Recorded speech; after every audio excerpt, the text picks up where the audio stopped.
the house feels so empty. It feels missing that little energy that had been there, you know?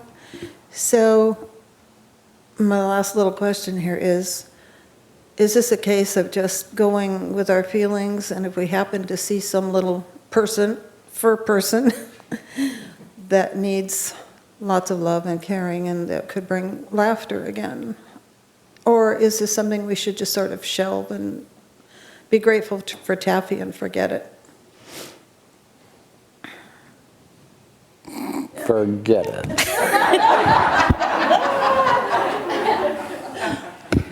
I loved your expression. I've never seen that look before. Let there be a new object of your affection, both of you, and pick it out together. Okay. Thank you for the expression. You are welcome. Thank you very much. And I want to thank you and the healing team too for being with me in those early days when I first met you, that I didn't hardly know from anything about all these things, and guiding me to her specifically on a dark winter's night where I didn't even know where this place was, right to the very door, walk in the door, only one I saw. She'd just come in 2 hours before then. The perfect little fur person for me at the time. I've never forgotten that. Thank you very much. You are welcome. She gave us 14 years of joy. And you gave her joy and love as well. Yeah, we did. Though don't shut the door on that exchange. Get a new fur person in your house. Okay, I have to tell you, you know Cecile and Big John up in Canada? Yes. You know what I'm talking about? They call their pets fur people. And that's where I got that. I think it's startling. Yes. Thank you, Raj, very much. You are welcome. And Bob said, Thank you. You are welcome.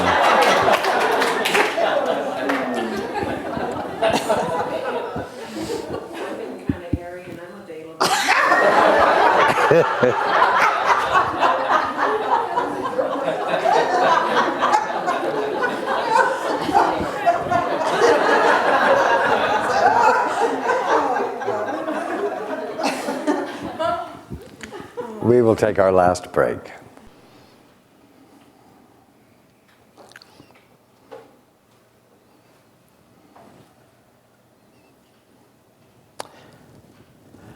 Okay. Hands.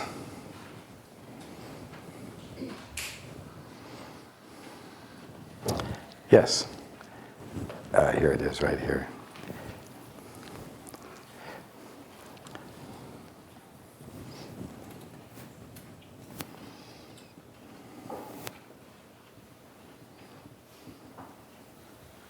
Thank you. There was a question earlier about whether there's anyone on this planet that has the ability to change DNA, and you said no. But is, in the natural evolution, is it true that some of the children that are coming in now have had or are having their DNA modified, and are these so-called indigo children? And is it true that the neocortex are somewhat enlarged, and that's the spiritual center of the brain? These are all things that I've been reading about. Well, it's not the spiritual center of the brain. Okay. That's poppycock. That. Okay. But yes, there are such children.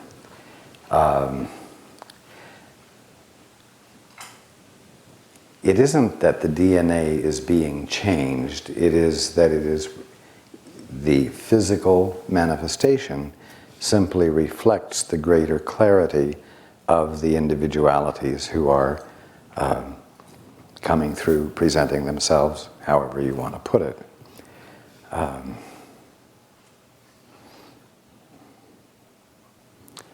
I've said it before, it is your body's intent to identify the presence of your individuality perfectly. You could say that your body reflects your current degree of clarity. And as your clarity changes, so will your physique. And that will include obviously different configurations of DNA than you had before. So it's the consciousness being expressed Always. in a different form. Form is always the manifestation of mind. Always. Thank you. You're welcome. Hands? Yes. Thank you. Hello, Raj. Good afternoon. It's good to be here today. So, my question is, I'm having some confusion. Part of what I'm reading talks about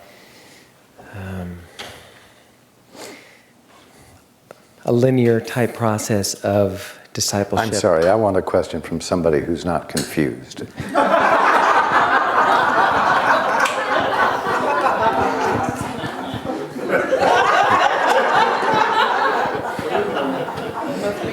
Where it must mean it's over. Time to go.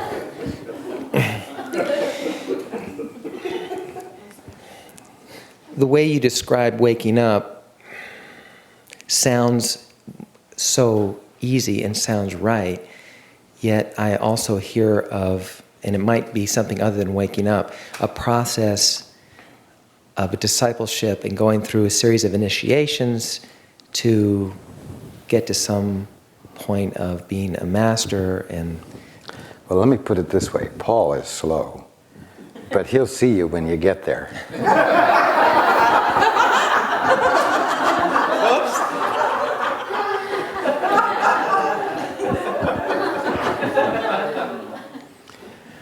If you want to take that route and distance yourself, go right ahead. As I've said before, there are others who are studying the course that might say, but I haven't gotten to the last lesson yet.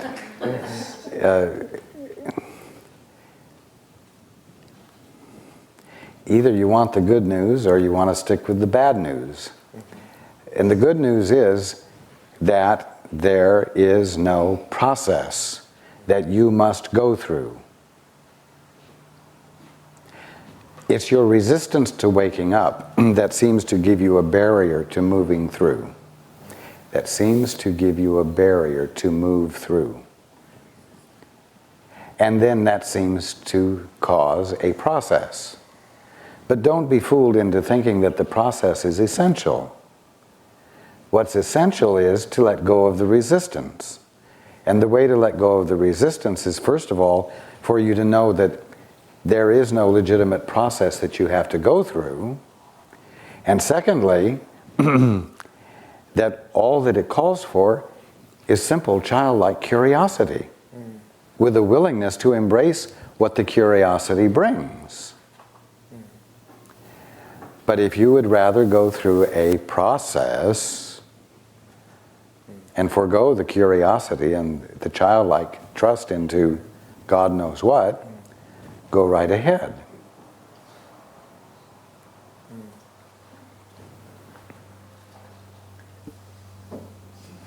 yeah, I'm not drawn to the process, but there is that part of me, that the ego part, that really wants the process. It's something to do. Something to And get busy it with. keeps the ego alive a little Sure. longer. Sure, absolutely.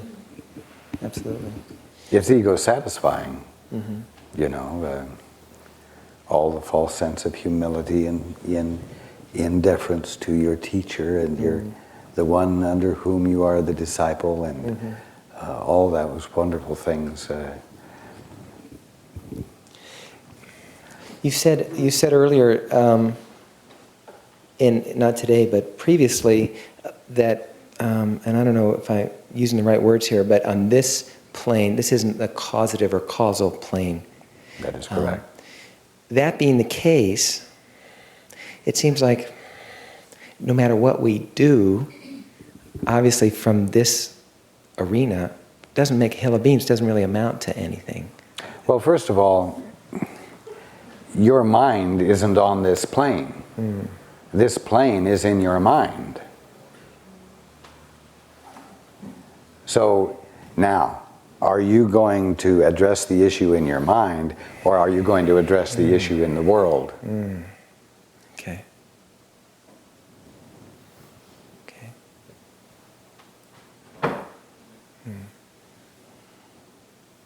You can't possibly discover that the world is within you as a conscious experience. You cannot help but discover that the world is in consciousness,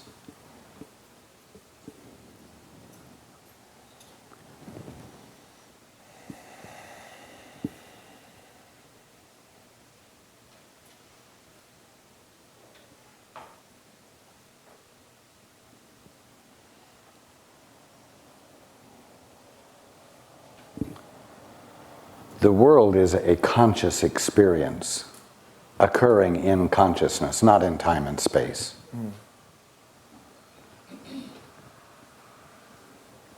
And you can't prove to me that that statement is false.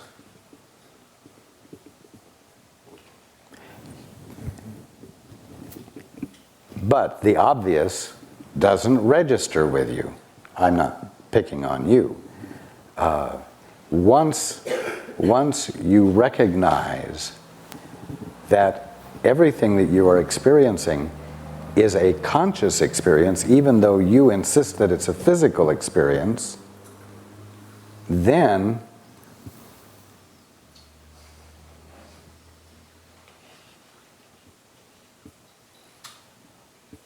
your attention is at the threshold of coming back into your right mind. Right. It's like coming back into your right mind from the world. Out there you come back into your mind.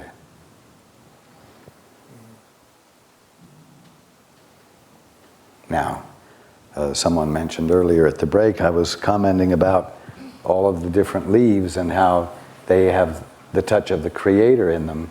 And they questioned my saying, in effect, that there's a world out there that has the touch of the Creator.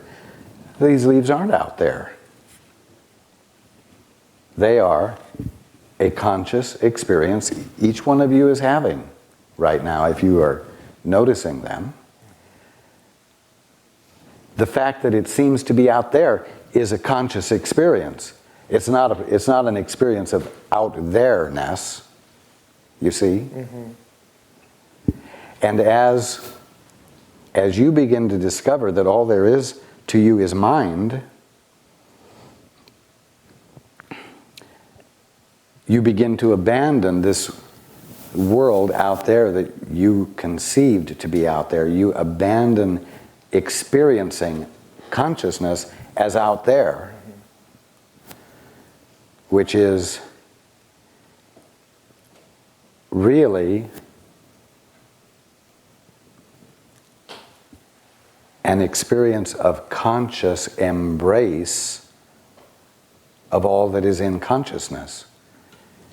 And as the out there-ness, the otherness of everything fades in the awareness that it's all a conscious experience which is yours, duality will begin to disappear, conflict, polarization, separateness will disappear, and the unified experience of that which has always been one will replace the old false perception. So that you will find that it's all you, but God is all there is of you, and at that point to talk about you and God and everything else as though they are different becomes nonsensical in light of the conscious experience of unity, infinite oneness.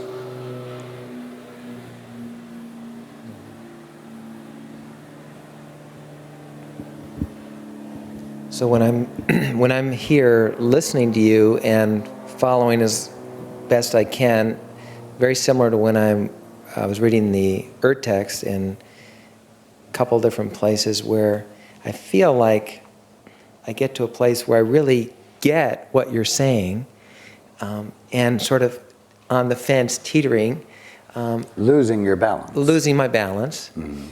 and then all of a sudden I'm back where I am. Well, losing your balance isn't good, is it? Being unbalanced is something you avoid. Just like you avoid being attentive to the unexpected. It isn't really bad, but you avoid being the fool at all costs, and yet the fool is the one who will dare to be unbalanced. You see, it's all backwards. Insanity is called sanity, and sanity is called being unbalanced. Well, when I start to get to that place is by following that train of thought, seeing how what we call sanity is insanity, and when you start to look at things as though we have most things backwards, all of a sudden you get to this point where You could slip right over and lose control completely. just like that. Yeah. And wake up. Yeah. Yeah. We could tie a rope around your waist and hold you. That'd be great, yeah. Okay. Okay. That truly is why you have to become like a child. Because a child is eager to experience what he hasn't experienced before. Almost foolishly.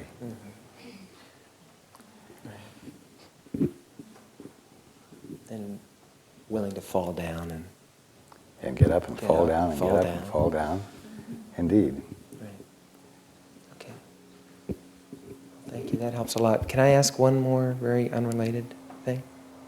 Yeah, someone mentioned in the last couple of days that you couldn't pay her enough to do what I do. And what Paul does.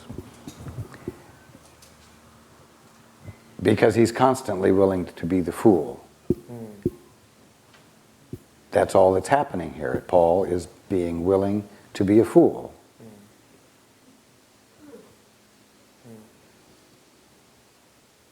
That gives me permission to do the same thing. So thank you, Paul. It helps. You're welcome.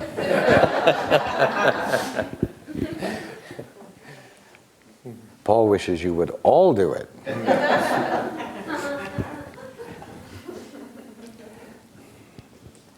He would miss us. What harmony all of you fools can make together.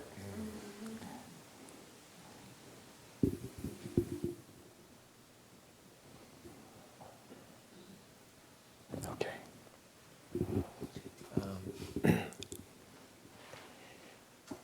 I wanted to find out, I'm curious to find out from you if it would be appropriate for my wife and I to move from the house we're living in now, or if the house we're living in now would be an appropriate place to stay for X amount of time. In other words, whether to make commitment to it. Correct. Whether to put energy at this time into looking for another place to live, or whether to just stay there and not put energy in that direction.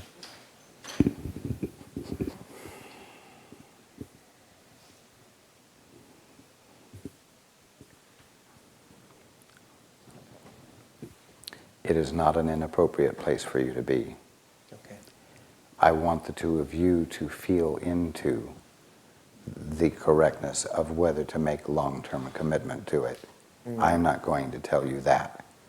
But unlike this other lady, you are not in your wrong place.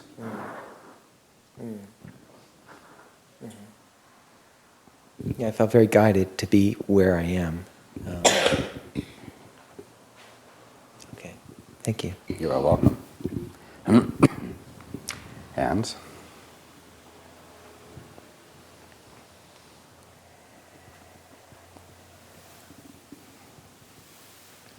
In the back corner.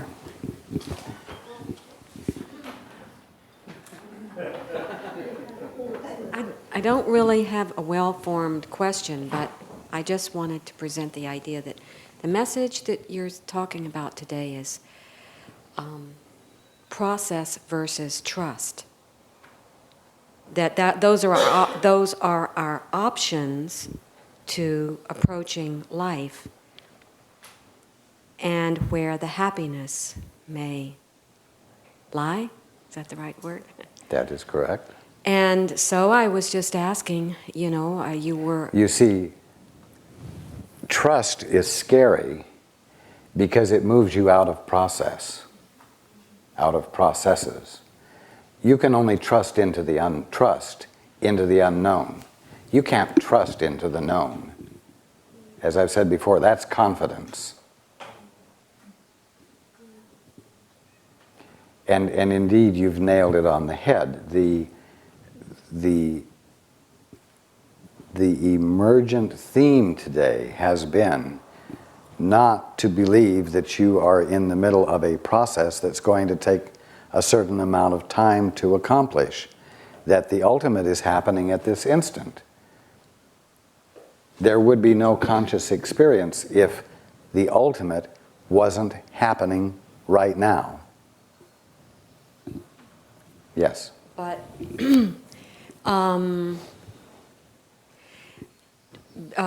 the option or the choice to trust as an approach to life does not yet feel like a totally desirable choice. And so basically I go through approach my day reluctantly, knowing that I really don't have a choice but to trust, but I wish there was more joy. And if there was anything you would be able to say about the attraction to trusting being such an unknown experience, what can make it more appealing? Suffering.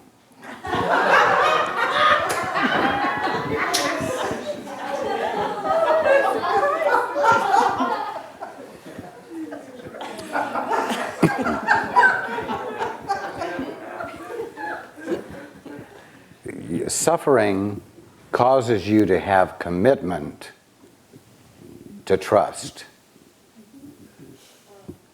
unfortunately. Need is a mild form of suffering. Need causes you to be willing to dare to trust and make commitment to trusting.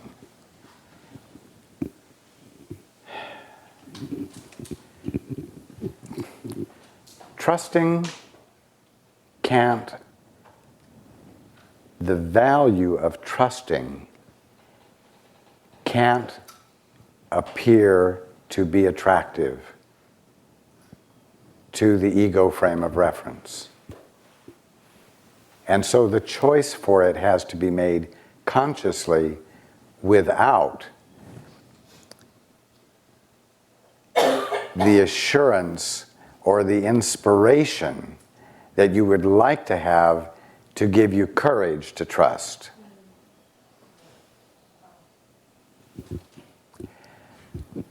Now, once you dare to trust and you experience the, quote, benefit of it,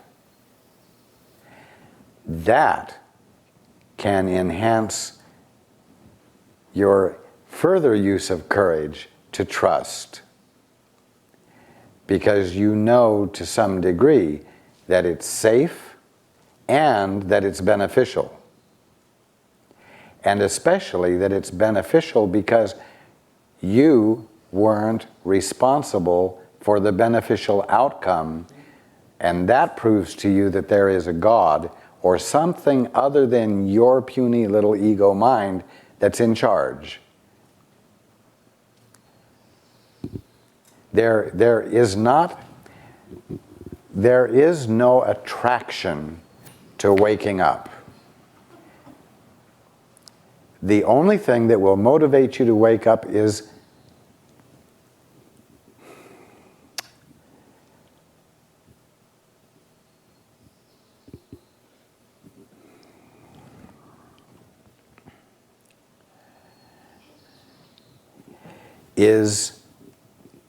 exhaustion from suffering.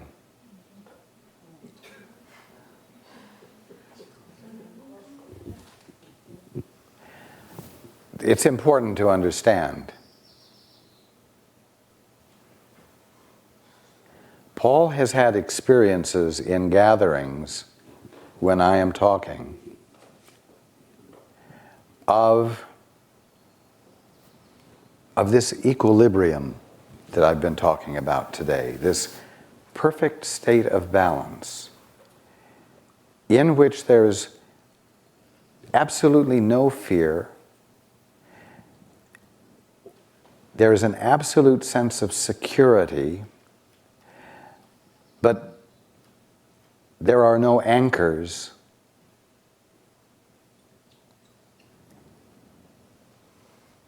And it's a blissful experience.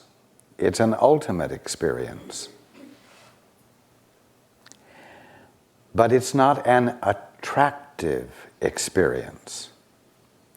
What I mean by that is that it is an experience of perfectness. But perfection, the experience of perfection,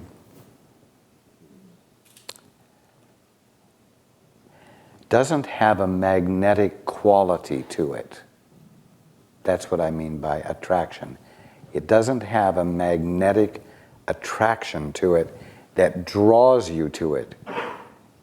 You have to recognize the experience for what it is and decide for yourself that having that experience is more valuable than the experience of suffering.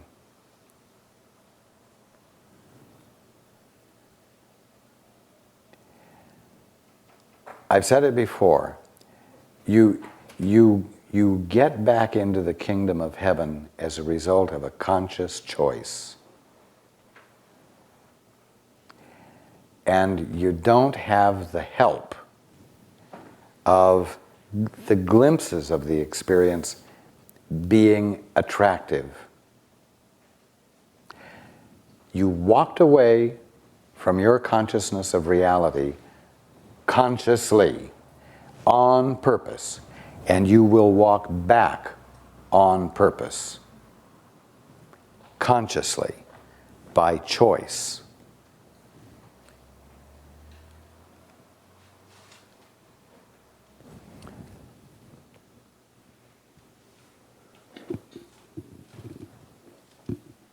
Well, is that the reason why we don't look good in the world and we're always at the bottom of the barrel? In the fact that daily we have to recognize need and it's never an assurance. I don't know, maybe I'm comparing to others who study metaphysics and they get to look good. We don't. I don't know, maybe there's no response to that, basically.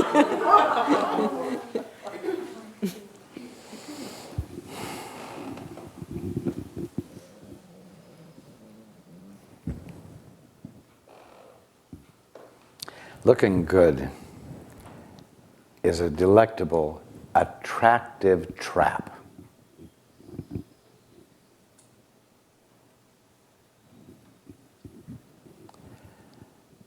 Because if you look good and you have support, you don't have to trust. And you don't yet have to discover that there's a God.